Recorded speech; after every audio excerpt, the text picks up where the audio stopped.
Kiranya api ini membakar kembali semangat kepantekostaan kita, melecut rasa persatuan dan persaudaraan, membangkitkan sikap bangga dan cinta GPDI. Karena kita adalah GPDI dan GPDI adalah kita.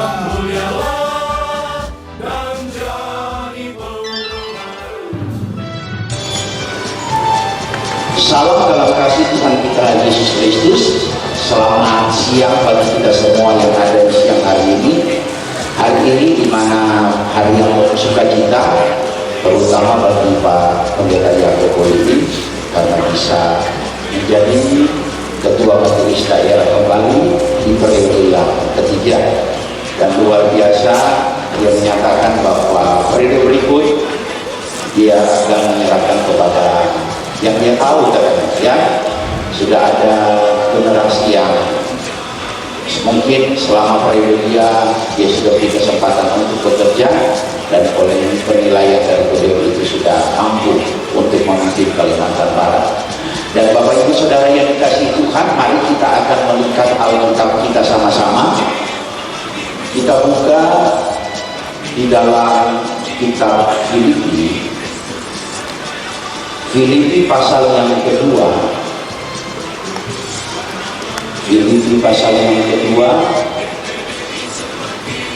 mulai ayat yang kelima, demikian bunyi firman Tuhan. Filipi 2 mulai ayat yang kelima.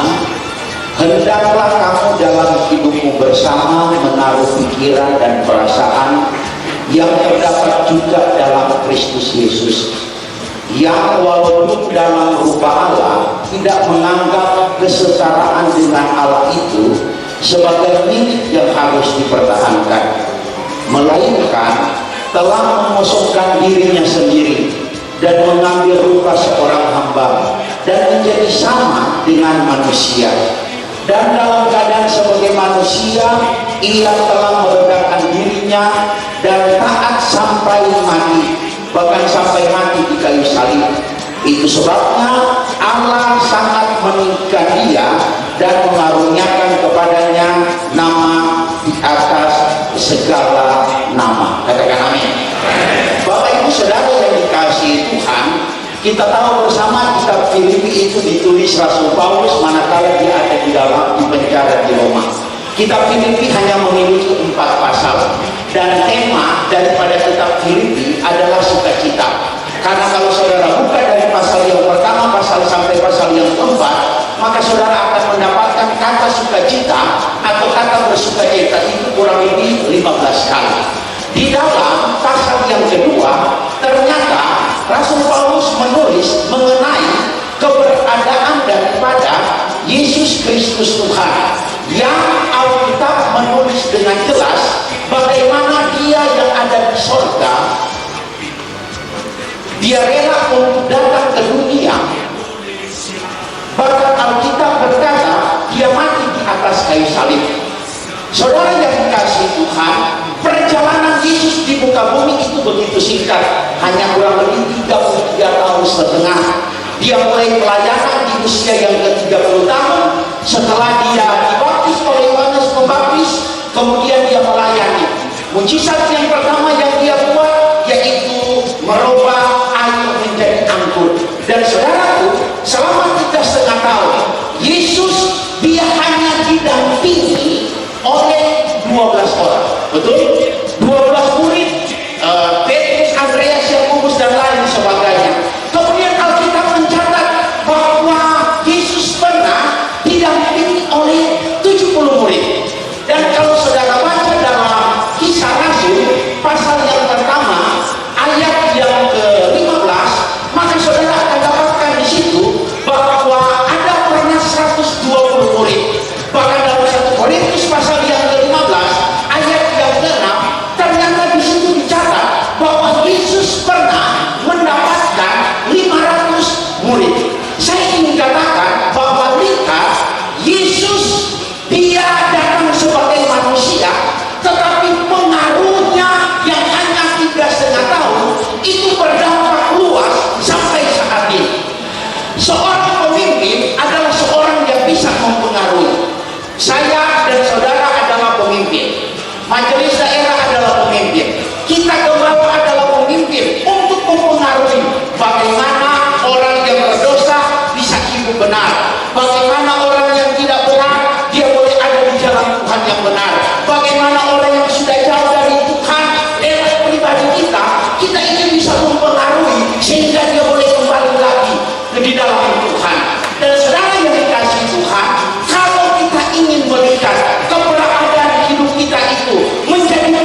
5 miliar dan begitu banyak agama kepercayaan yang ada di muka bumi ini. Tetapi saudara tahu, pengikut terbesar di antara 7,5 miliar itu, pengikut yang terbesar yaitu kepada Yesus Kristus Tuhan. Beri kemuliaan kepada Tuhan. Nah, kurang lebih ada 2,3-2,4 miliar yang menjadi pengikut Yesus. Saudara, agama yang lain, kepercayaan yang lain, itu mereka bagi di 7,4 miliar ini. Tetapi kekristenan, pengikut Yesus itu paling banyak. Dan saudaraku, hal yang ingin saya bawakan pada siang hari ini dalam penutupan musyawarah daerah Gereja Pantekosta MD Kalimantan Barat, maka apa yang harus kita buat untuk kita boleh berdampak, memiliki karakter Kristus? Maka yang pertama yang saya dapati Bapak Ibu Saudara yang dikasihi Tuhan, lihat di dalam Matius pasal yang ke-20. Matius pasal yang ke-20 ayat 25. Matius pasal yang ke-20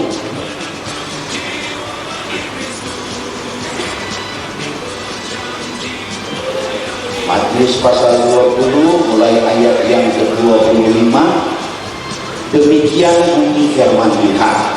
Tetapi Yesus memanggil mereka lalu berkata, kamu tahu bahwa pemerintah bangsa-bangsa memerintah rakyatnya dengan tangan besi, dan pembesar-pembesar menjalankan kuasanya dengan keras atas mereka. Tidakkah demikian di antara kamu? Barang siapa ingin menjadi besar di antara kamu, hendaklah apa? Ia menjadi pelayan. Dan barang siapa ingin menjadi terkemuka di antara kamu, hendaklah ia menjadi apa? Hamba.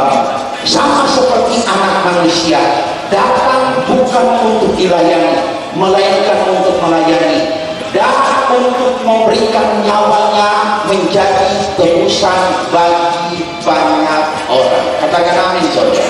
Bapak Ibu Saudara yang dikasihi Tuhan, ternyata pemimpin yang memiliki karakter Kristus yang bisa berdampak, manakala pemimpin itu dia melayani dengan hati.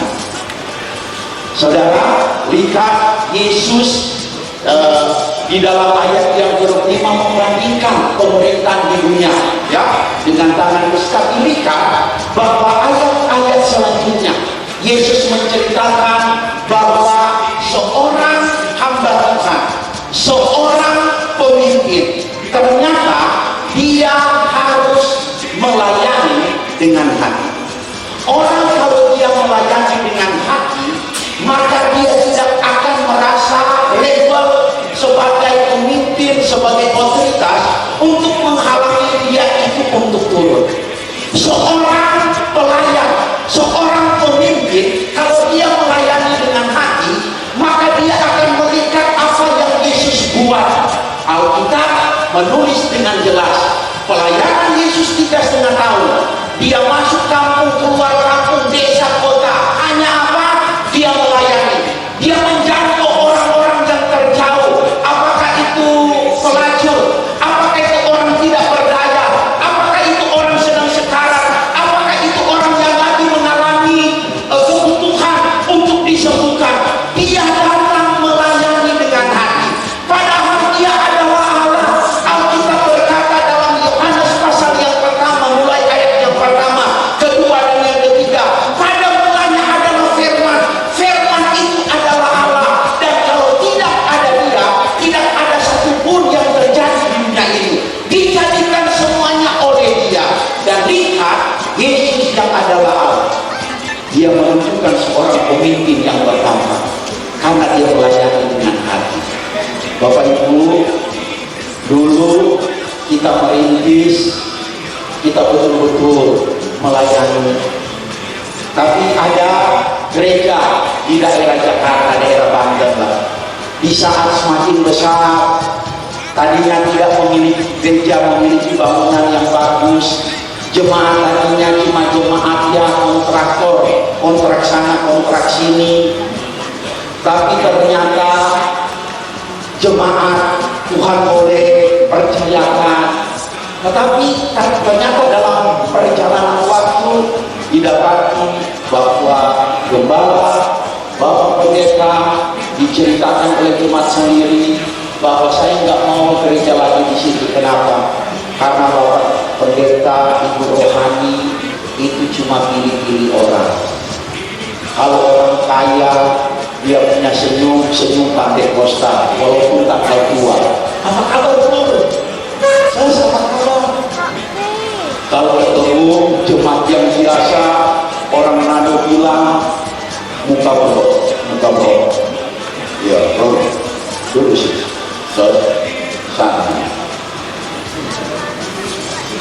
Bapak Ibu, Yesus yang adalah Tuhan, dia pemimpin yang berhasil karena dia melayani dengan hati. Saudara bayangkan, dia yang adalah Allah, dia mau membasuh, merendahkan diri, Alkitab katakan, dan membasuh kaki murid-murid yang ada. Betul? Dia membasuh dengan hati karena dia melayani dengan hati. Kalau saat ini Tuhan izinkan kita dulu jalan kaki, punya sepeda motor, punya kendaraan, tetaplah kita memiliki hati melayani begitu dalam di dalam hidup kita. Jangan sampai berubah, ya. Dulu waktu masih pengerja, panggil senior, oh ya kok, ya. Jadi pengurus wilayah sama pimpinan contoh, udah panggil apa? Bro Yanko.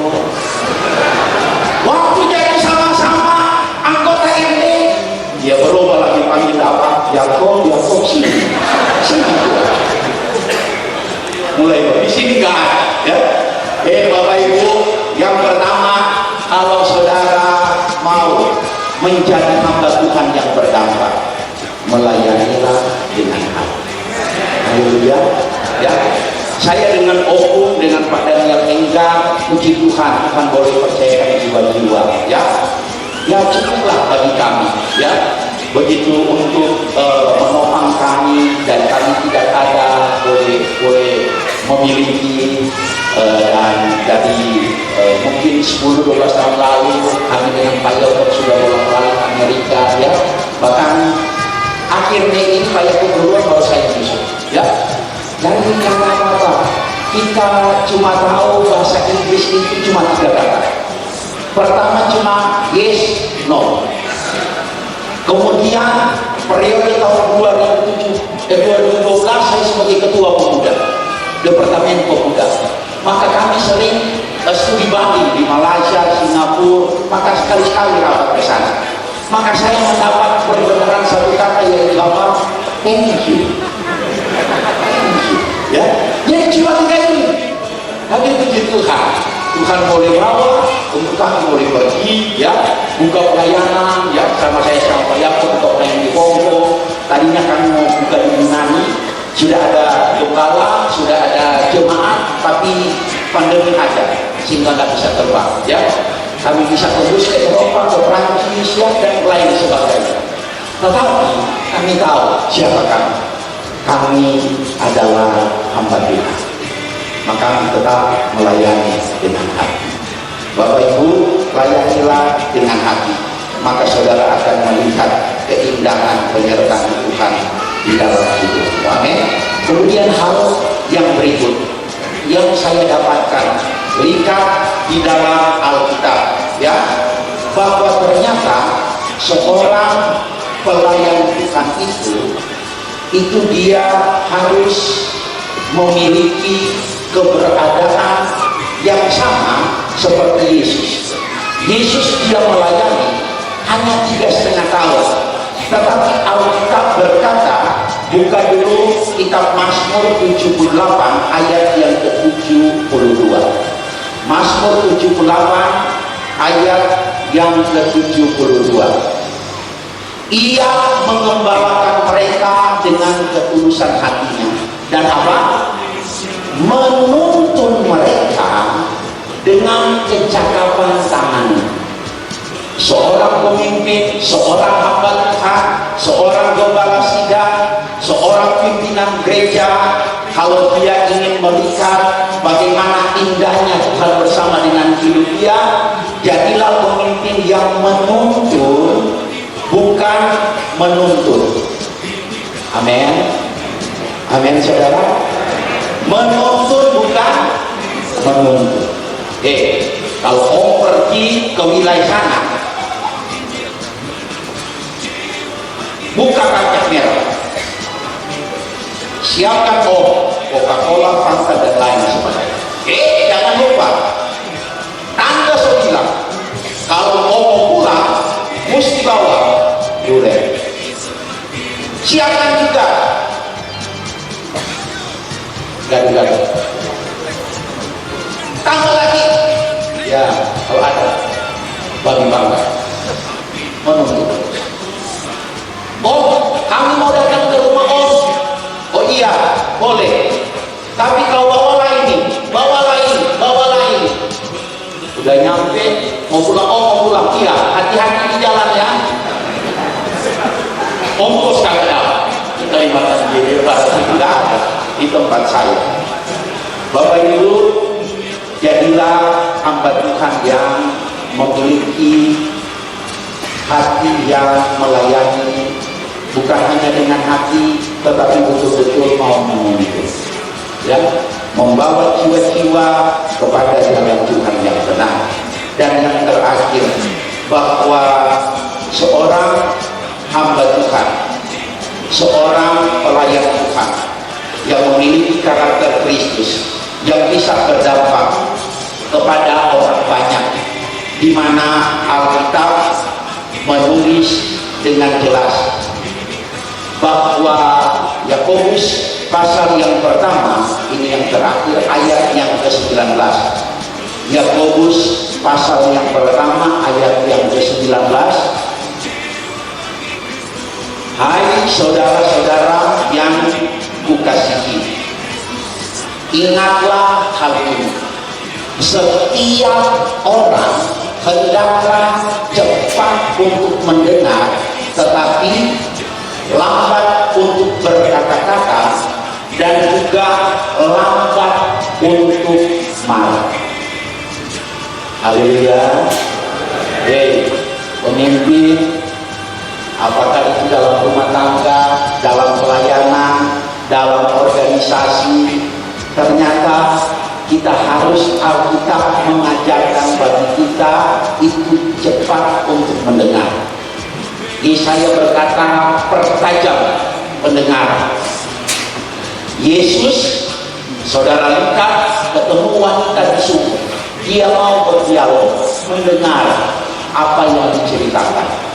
Yesus pun didatangi oleh orang Farisi, ahli Taurat, ngojek di kanan, dia dengar. Murid-murid Tuhan, mereka gagal mengadakan mujizat, mereka datang kepada Yesus, Tuhan, kenapa kami tidak bisa buat ini dan itu? Yesus yang mendengar, baru dia alami. Bapak Ibu, kalau kita mau jadi pemimpin, kita harus juga siap untuk menjadi pendengar yang setia. Jangan hamba Tuhan datang kepada wilayah atau datang kepada MD cerita tentang ini. Sudahlah kau cerita-cerita itu. Orang juga dulu susah, sudah pulang berdoa puasa, mujizat terjadi. Padahal uang kasihan anak sekolah sudah harus dibayar. Dia mau bilang, oh bantulah aku, nanti aku dapat berkat, aku kembalikan. Istri lagi sakit atau suami datang, oh kami di pelayanan ini begini, ini. Sudahlah, gak usah banyak apa, oh udah tahu, udah pengalaman. Kamu baru kemarin lulus sekolah kita jadi pendeta gembala. Udah lama. Jadi pendengar. Bahkan Alkitab menulis dengan jelas, lambat untuk berkata-kata dan juga lambat untuk apa? Haleluya, haleluya. Ya, Pak Yakub dia nggak pernah marah. Dia ngomong selalu datar sampai hamba-hamba Tuhan yang marah berteriak, kencangin sedikit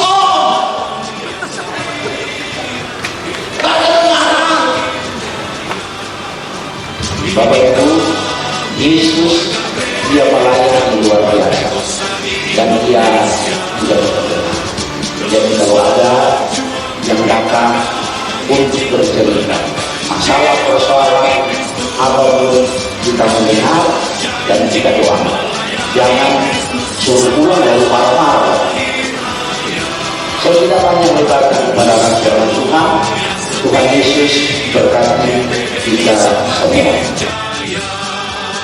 GPDI semakin jaya, GPDI semakin